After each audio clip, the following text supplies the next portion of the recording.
But especially like yesterday, I mean, that's kind of what was the catalyst for this conversation is like this poor mom her daughter's winding up in the hospital because of this, and her hands are tied. I mean, it's just terrible. Yeah. And The Ugly Truth of Divorce podcast with Sam and Leah, helping you not just survive, but thrive. well, welcome back to another interesting episode of The Ugly Truth of Divorce podcast. We're your hosts, Sam and Leah. And today we wanted to give you a trigger warning before we started that we are going to be talking about some trauma issues or maybe some abuse issues going on at the other house and where you stand and how you deal with that. You want to tell them where this kind of idea came from yesterday? Yeah. So we had a group coaching session yesterday, which we have 2 spots available right now. So if you want to get in there, now's the time to get a seat. Jump in there. And it's one of our moms who my heart just breaks for her because she's dealing with somebody who is just completely inadequate and is not giving their child the proper medication that this child needs. And she wound up in the hospital for the second time in like a few months. And nobody cares. She's called CPS, and then she was told that she was just being too much. And her attorney's not really doing anything. It's like nobody can do anything about it. And there's just no worse feeling. I mean, there's been times where when I would send my daughter away for this summer, which is it's a long time. I mean, that's like 9-10 straight weeks, right? You just feel so powerful. You get this like sick feeling in your stomach knowing that your kid is in a situation that really isn't the best, but there's quite literally nothing you can do about it. You know, if they're not being properly fed or if they're my daughter will be covered in mosquito bites, welts all over her body because no one was spraying bug spray on her.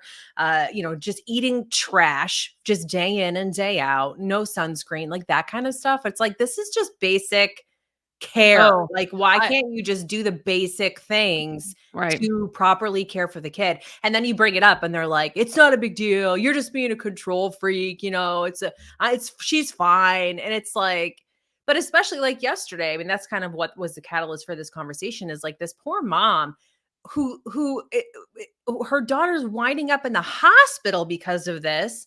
And her hands are tied. I mean, it's just terrible. Yeah. And I heard, a story the other day that was traumatic, but we get these all the time in consults where somebody's like, what can I do?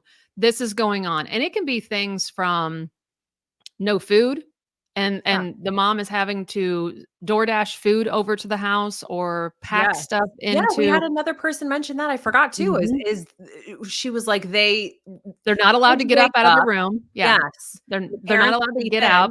Yeah. They can't, they're not allowed to use the kitchen and make food, even though they're like starving.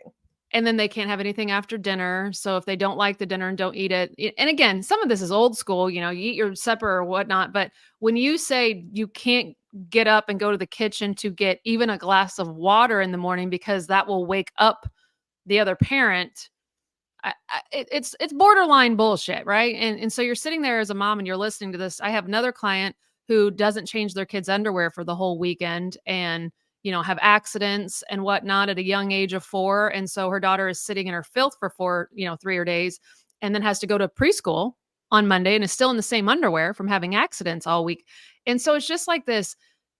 And I know it's not worst case scenario stuff, because if it was, then the kids would be pulled. Right.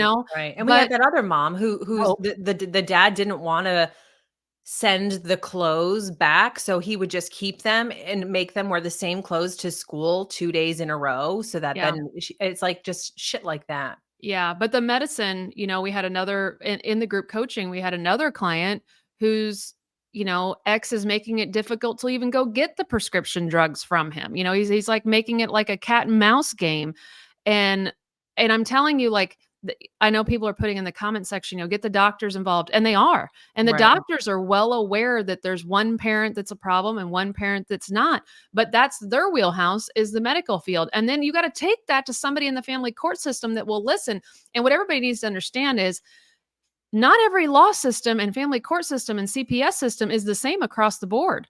Yeah. You got some CPS areas of America, and I don't know, probably other countries that they're overran with heavy items to where when you're calling about medical neglect and not giving medicine, not giving food, they're like, Right. "Look, They don't even we wanna got hear kids it. over here that just got shot. We got kids over Right. here that are getting, punched in the face. Like, we're not gonna listen to your stuff." And then they label you as like this high conflict parent.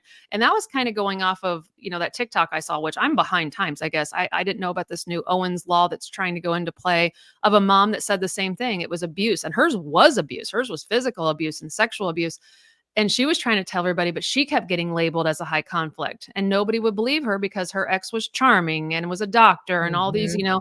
big labeled names, and made her feel crazy. And I think that's kind of why we wanted to talk about this today. Because as the other parent who's not doing all the stuff, we have to send our kids over there. And we Right. know they're going to go without food or sit in the same clothes or watch 18 hours straight of iPad time, Right. have no one give them a And when the hug. kids And don't wanna go, that's oh, another stake to the heart. right. It's like you have to Mhm. force your kids to go to somewhere they don't wanna go, where they're not gonna be properly cared for. Yeah. And so it's like, do I have enough evidence to cause a stink about this? Is this enough to show a judge that this house isn't safe or isn't appropriate? We have another, family that the mom is dealing with the dad, puts him in a bedroom, and then has parties. We don't know who's at these Yeah. parties. We know drugs are there. We don't know if the kids come out and go to the bathroom and there's somebody using that same bathroom from the party. Like, every time, and it's like, how can you not just party when you don't have your kids? So it's all these parents that want these kids just because they don't either want to pay child support or they think that they're okay as a parent, and they're Yeah. turning around doing these Or they just don't wanna horrible look things to bad. kids. That's Yeah, all they care about is how yeah, they look to everyone else. yeah. It's fucked up. Ass on the couch. I mean, that's what we always used to tell our kids, once they were older, when they were asking questions about their dad, "Well, why did he even want us when he didn't do anything with us and we just had to sit on the couch?" And I'm like, "It Right. was an ass on the couch." Ass on the Right. couch meant that from afar on Instagram and everybody around, he was doing his due process. His part, he was check mark, they're here. So I'm doing my part. But he didn't know the kids. He wasn't doing, above and beyond. He was using his time just to, bitch about me. Um, which weighed on his relationship with the children eventually. And that's what we were trying to tell the moms yesterday, that your kids are really young. It's really, really hard because they can't speak up for themselves yet. They can't tell teachers. But I would hope that there's teachers and there's, doctors and there's just neighbors that look and go, something's not right. I saw his kids go in that house and now there's 50 people over there. There's loud music, like, where are the kids at? Where'd they go? They're 3. Who's watching them?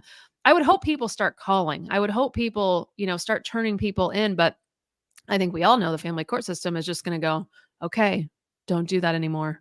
Here's your kids back. Yeah.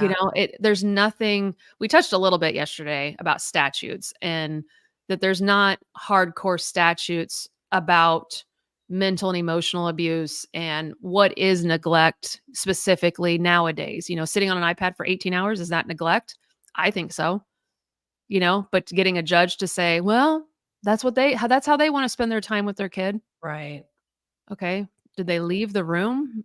Like, have they been outside? So it's a list of like, what is appropriate parenting? What is Right. inappropriate parenting? Right. There's no clear list. So we're sitting there petrified. Our kid doesn't want to go, but they have to go. I don't know. I've changed my stance on that in the past 2 years, and maybe it's because both my kids are home now. I look back on that whole situation and think I was forcing my kids to go do something that they didn't want to do because I was scared. And I have a lot of regret with that. I was scared, so I forced them to go. And if I really open up what I was scared about, it was getting in trouble and Right. losing them to that Right, you don't house. want the judge to think that what you're doing is wrong or to, Right. The you know. judgment. Yeah. People tell me I'm a bad mom because you're not making your kids go. And it's like, Yeah. I would never force my kids to go anywhere. Right. If it were any other situation, and everybody says, well, I have this whole argument that you got to force your kids to go to the dentist. If my dentist does not create an environment where my child actually wants to go, I switch dentist office. I don't know about you guys, but I'm not going to have anybody forcefully hold my kid down to count their fucking teeth and clean their teeth. If Yeah. that dentist office can't figure out how to get my kid excited about being there, we're switching fucking offices. The same thing with doctor's office. We go to an awesome doctor. She makes it fun. She makes it interactive. I mean, it's the whole point of like paying cash for a doctor. We get an hour-long appointment for her to play with the kids, hang out with the kids, check their whole body. It takes an hour. Like, I don't like that argument. Well, you have to force your kids to go to school. Well, guess what? I'm going to make sure my kids enjoy school. And if they don't, I'm switching teachers, or I'm going to try something new, or I'm going to reach out to the school. I'm not going to keep forcing them to go do something where it causes them trauma. But we Mhm. force kids to go to other houses, and it's a lot of times because we don't want to get in trouble. I mean, what would you do if Alora said, I don't want to go anymore?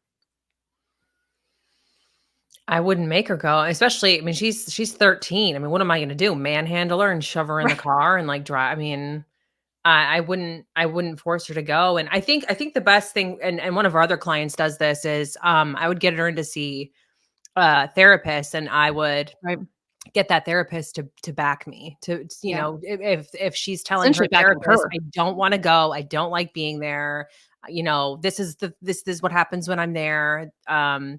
I think the therapist would probably agree that that is not a great environment. It's toxic for her well-being, and would probably not suggest that I force her to go, and so I would hope Yeah. that that would hold some weight with somebody. Right. Yeah, and I think the therapy route is, I mean, my kids, before they both pulled the trigger, were both in therapy, and continued therapy even after they pulled that trigger of not going. And because I wanted to make sure, okay, if they change their mind, like the should know to help me navigate what that looks like, or if they're good with it. Like, I think therapy is great, but I think now I have this perspective of, as my kids are 19 and 17 and telling me things about what happened at the other house and things that were Right. said to them. And now I have this huge, like, regret that I didn't pull them or give them permission when they came to me to not have to go, because it's going to still weigh on our relationship as they get older. And especially, I know, especially my son, once he becomes a dad, he's going to go, listen, the amount of love I have for my baby, there's no way I would force them to go over to us. Like, it's going to be hard to explain to him that when I had to force him to go for all those years to his dad's house against his will. Yeah. And But it's not that black and white either. I mean, when you're no, dealing with somebody who is just it is just a treacherous journey, and they yeah, will lie, and they will manipulate, and they will coerce, and they will mhm, it's really difficult to see things clearly, and it's almost impossible to not be afraid to misstep. I mean, you were walking yeah, on eggshells for years, and you were afraid right, that he would take your kids entirely away from you, yeah, which would be worse. right, So, you did the best you could with what you knew at the time. You thought, "Hey, if they have to go at least only for this amount of time, at least they get to come back home, and I get to be there for them and be their right. rock and be there, there to listen and to support them." And I mean, It when you it don't have the support of the court system, it's so hard. You don't know what to do, because you're afraid that if you make just one wrong mistake, you can lose your kids entirely. right, and then so, like, play that all the way out, and I wish I would have done that more often. I was believing the lie. Well, first, I always made my kids go because he would always say, "If they don't, well, I'm taking you back to court." Well, I feared court. I was petrified of court. Right. So, of course, I'm like, "You gotta go, like, you gotta go." Then it went to the, "You'll go to jail if the kids don't go." And then I look at that now at 45 versus, 35, and I'm Mhm. like, "Fuck, I'll go to jail." I would go to jail in 2.3 seconds now for my kids, and it is being in a different mental state. I Yeah. am such a strong person now mentally than what I was when I was going through that process, partly because he was good at keeping me in the weakness area, And and you I just have allowed. so much more information than you Oh, did. yeah. I mean, and the other thing would be, I think the court system, when that Owens mom, which anybody, look up hashtag Owens law about custody and watch those It's trigger warning. triggering, by the way. It's very hard to watch. There's death in it. But knowing what she said there's people making decisions about our children that are not educated about abuse. Which is ridiculous. It's ridiculous. I mean, it's one of the things, like, I think back to being a teacher, they gave us little bits of like, hey, if you see a kid do this, it's probably a sign he's being abused. Call these professionals and have people come in and investigate. Not the teacher going, well, I think he's probably fine. No, we're Right. we're mandated reporters. If we see something, we call the professional who knows Right. more about it, and they make the assumption or they make the assessment. In family court, if I say my kid's being abused X, Y, and Z ways, there's a legal attorney or an evaluator that makes the decision whether I'm telling the truth or not. Right. No credentials on On abuse or abuse, trauma. none. Zero. A judge who was an attorney of some kind before he became an appointed a judge, who also is not certified in abuse. And then you have, so then I know people might say, well, then pull in a therapist who specialize. That's only if your ex agrees for your children to go see a fucking Right. therapist. And That's the most other problem. narcissistic people will say fucking no. Right.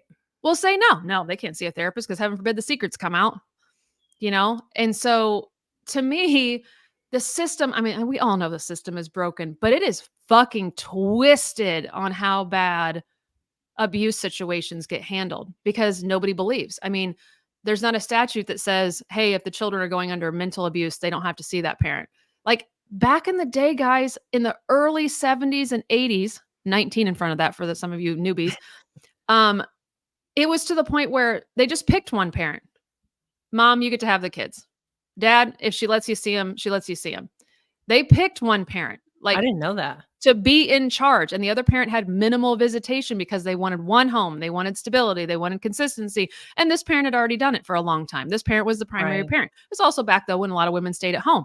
But now it's like everybody gets equal opportunity, which I'm all for if it works and it's healthy. But Yeah. and maybe it's just because I'm jaded from how many unhealthy conflicts I have from unhealthy situations. But not all divorces have healthy people. No. And these kids are having to go into the toxic home. When they took away, and maybe this is my point, when they took away the reason for the divorce, when they took that away and they just said everybody can have irreconcilable differences, Mhm. No fault of that meant there's nobody to blame anymore. So everybody gets equal opportunity. And by doing that, it had a domino effect that somebody could be a piece of shit abuser and the other person finally wants out. The wife finally wants out and wants to be divorced, but it comes under unreconcilable differences, not I'm leaving because of abuse. And so then now that person has equal chances at having parenting time. Right, and that is, definitely one of the reasons why a lot of women end up staying married to toxic Mhm. men for a lot longer than they want to is Right. because they have that fear of, well, then I'm gonna have to share my kids with this person and send them, and I won't be there to Yep. protect them. Yeah. That's why that Owen's mom, she went back. She went back again. Well, partly because he found her, but she went back again, you know, and because she realized the family court system was not helping her. She was like, this is ridiculous. You know, I have all this proof of rape and all these other things. And they're just saying, well, it's not about the kid. You know, it didn't happen to the kid. She's just like, what the hell? You know, and I know there's extreme cases like that, you know, where death occurs with a child and there's other cases where it's just so mild, but it's like death by a thousand cuts the Yeah. whole time, you know, it's just slowly picking at you and picking at you, makes you stir crazy. And that's why we do this group coaching, which again, shameless plug, there's 2 openings right now that Mhm. you get to jump on twice a month with us and hang out and feel the support from us and other people that are other Mhm. moms that are in there, have email access to us Monday through Thursday and get the replays to where you can rewatch them and learn. Mhm. Even if you got to duck out, you get the rest of the calls sent to you. But samandleah.com for that, by yeah, the way. samandleah.com, the link is there. But um, I think just knowing that you have to find a way to deal with this type of stuff. And Right. so we've been getting a lot of this repetitive bringing up toxic homes for our kids and how do we deal with it and how do we deal with the narc and how do we deal with this high conflict person that Leah and I decided to do a workshop and we're doing one next week. So we want to give you some really easy, tangible tools after, you know, through the workshop to just go, okay, here's a starting place. I know that I'm dealing with somebody of high conflict. I know my kids are dealing with somebody of high conflict.